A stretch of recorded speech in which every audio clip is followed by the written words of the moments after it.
Sou a Fernanda Gonçalves, advogada e professora, e nesse vídeo eu quero conversar com vocês acerca de dois crimes: a corrupção ativa e passiva. Esses crimes sempre geraram alguma curiosidade entre os estudantes e nos dias atuais ainda mais. O crime de corrupção, ele está previsto no Código Penal em dois artigos, no artigo 317 e 333, que são a corrupção passiva e ativa, respectivamente.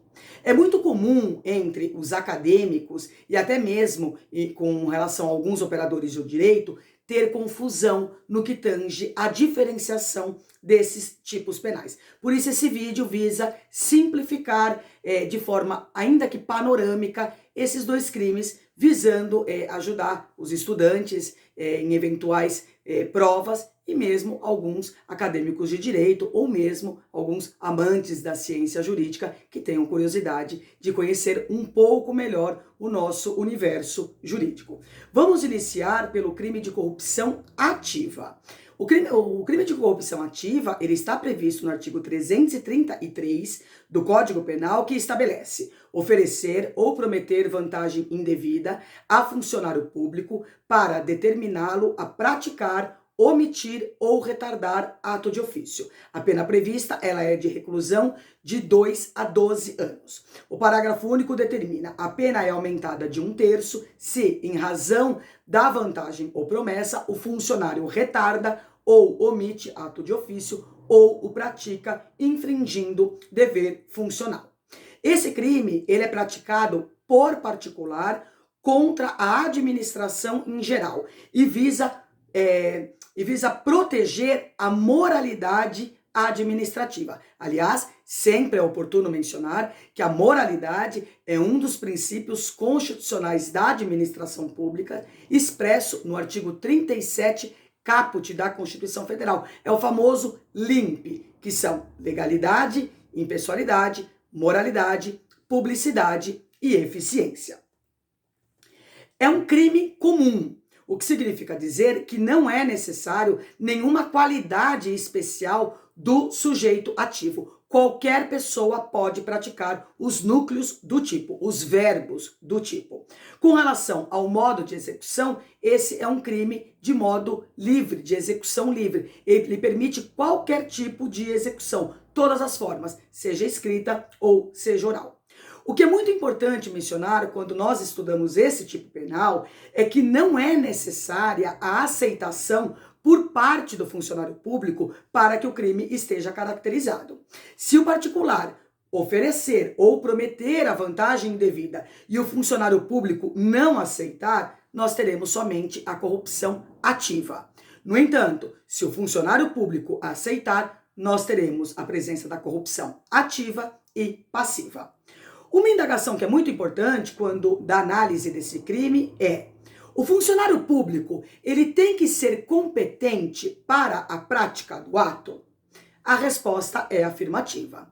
Sendo assim, não pratica o crime de corrupção ativa um particular que oferece ou promete uma vantagem indevida para que o investigador de polícia, por exemplo, não instaure o respectivo inquérito policial, visto que essa prerrogativa de instauração do IP é de competência exclusiva do delegado de polícia. Nesse caso, não haverá crime, mas a conduta ela deverá com certeza ser verificada no âmbito administrativo através da improbidade administrativa. Esse crime é um crime formal, não é necessário que o funcionário público aceite ou receba a vantagem indevida. Ele estará consumado sem que o agente consiga o seu intento. Também é denominado pela doutrina como um crime de consumação antecipada. O crime de corrupção ativa, ele é unissubjetivo, ele pode ser praticado por uma única pessoa, no entanto, ele admite o concurso de agentes, tanto na modalidade coautoria como na participação. Ele é um crime plurissubsistente, ele pode ser praticado por vários atos. Aqui nós temos a possibilidade do fracionamento do iter criminis, admitindo desta forma a tentativa. Mas ele só admitirá a tentativa quando a forma de execução do crime for escrita. Porque se a forma de execução do crime for oral, aí seria um crime unissubsistente, não admitindo a tentativa. O crime é doloso, o agente ele tem que ter a vontade livre e consciente de praticar a conduta. Não existe esse crime na modalidade culposa. Analisando a pena em abstrato do crime, nós concluímos que esse crime ele é de máximo potencial ofensivo, ou seja, ele não admite nenhum instituto despenalizador da Lei 9.099/95, seja a transação penal, a composição civil ou a suspensão condicional do processo. Já o crime de corrupção passiva, ele está previsto no artigo 317 do Código Penal, que dispõe: solicitar ou receber para si ou para outrem, direta ou indiretamente, ou ainda que fora da função ou antes de assumi-la, mas em razão dela, vantagem indevida, ou aceitar promessa de tal vantagem. A pena prevista é de reclusão de 2 a 12 anos e multa. Parágrafo 1º. A pena é aumentada de 1/3 se, em consequência da vantagem ou promessa, o funcionário retarda ou deixa de praticar qualquer ato de ofício ou o pratica infringindo o dever funcional. Parágrafo 2º. Se o funcionário pratica ou deixa de praticar ou retarda ato de ofício com infração de dever funcional, cedendo a pedido ou influência de outrem, a pena é de detenção de 3 meses a 1 ano ou multa.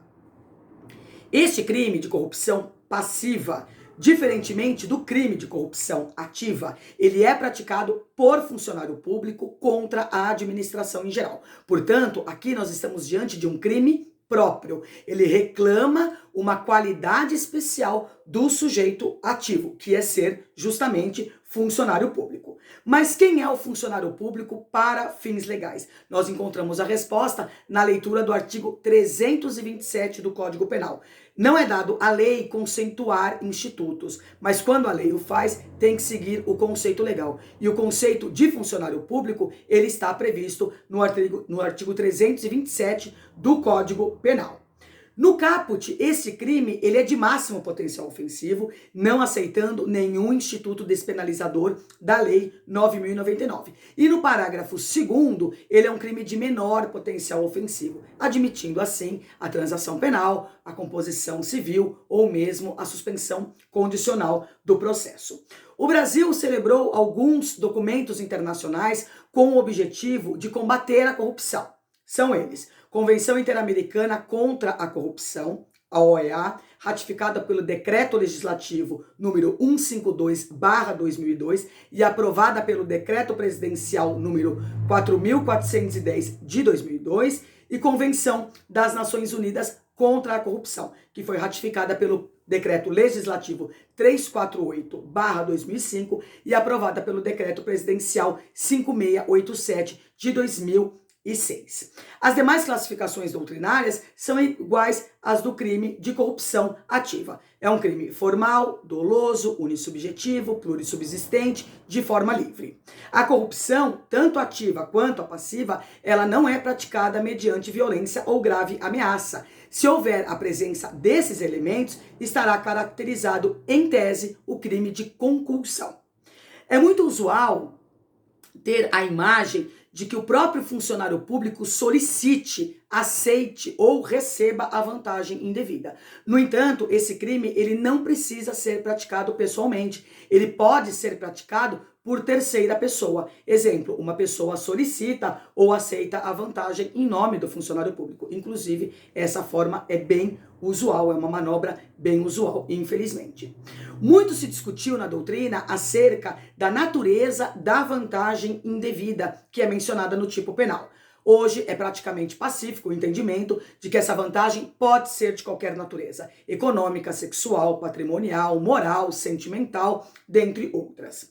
Com relação ao crime aos crimes de corrupção ativa e passiva, nós temos uma exceção à teoria monista, que ela está prevista no artigo 29 do Código Penal, sendo que o particular responde pelo crime de corrupção ativa, ao passo que o funcionário público responde pelo crime de corrupção passiva.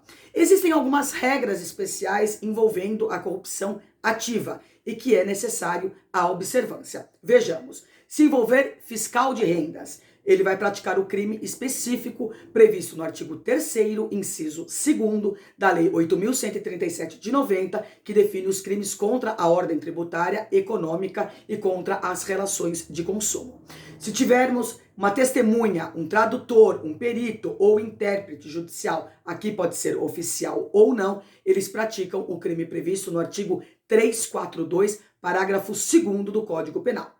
E se for um jurado, ele pratica sim o crime do 317, que é a corrupção passiva, porque apesar dele não ser funcionário público, ele é equiparado a um juiz enquanto estiver nessas condições.